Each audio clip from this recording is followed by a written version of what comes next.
this is GH Blade for Coaching ADD. Well, let's say you have two children, and one of them is clearly ADD and the other not. And so what should you do so the non-ADD child doesn't feel jealous?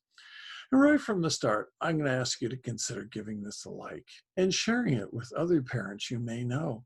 And if you really like this, hit subscribe. And I am going to save the most important tip for last, so stay tuned. Well, there is no getting around the fact that ADD kids are more work for parents. And I can tell you firsthand, I gave my parents a run for their money. I was a challenging kid. My sisters never had to come after school to talk with teachers because of their behavior. And they got to know some of my teachers pretty well. And the takeaway is sometimes the very behaviors that cause you the most consternation and the most effort are the same behaviors that are going to serve your child well as an adult. But yes, the ADD child is going to demand more time. And it's really easy for that other sibling because, they're doing what they have to do. They aren't needing all the reminders to get their homework done and to stick it in their backpack before they leave. And they just, frankly, they're easier in a lot of ways. But they can often feel left out. They can often feel somewhat jealous that the other child is getting all the attention. And there are some things that every parent ought to do with this. First of all, divide responsibilities equally. This says that you hold that ADD child to the same level of accountability that you do your non-ADD child. And this works as a positive for both kids. Kids feel like, okay, we equally share the burden of chores that we're all expected to do. Another thing to do is avoid comparisons. I don't know how many people felt they grew up in the shadow of an older sibling.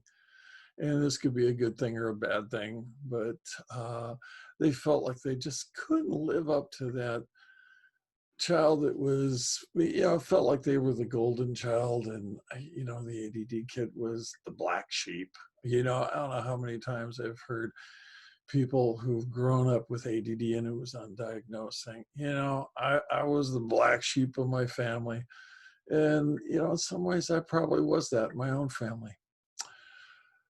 I want you to avoid those comparisons. And some things that can tag on to that are skipping negative nicknames. Tell your child that has no position in our household because we need to really create an environment where we respect one another. So let's get to that last tip, the one that's really important. We find for working parents that it is not the quantity of time, but the quality of time. And this is something you find when families have a second child and that new baby just, it is the focus of attention and whatnot. I want you to schedule specific one-on-one time with your non-ADD child. This has to be regular. This has to be predictable. And what you want to do is engage with them around what they are interested in.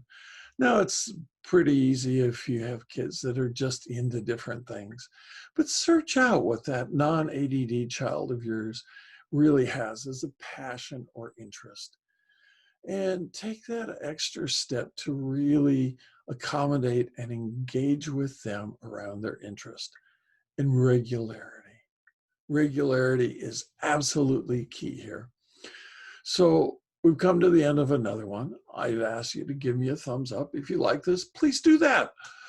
If you know other people that are in this same dilemma where they have one child who's ADD and one who's not, share this video with them. And most of all, if this was useful for you, subscribe. Yeah, it's right down there. Go ahead and hit it now. Till next time, this is GH Glade for Coaching ADD. Take care.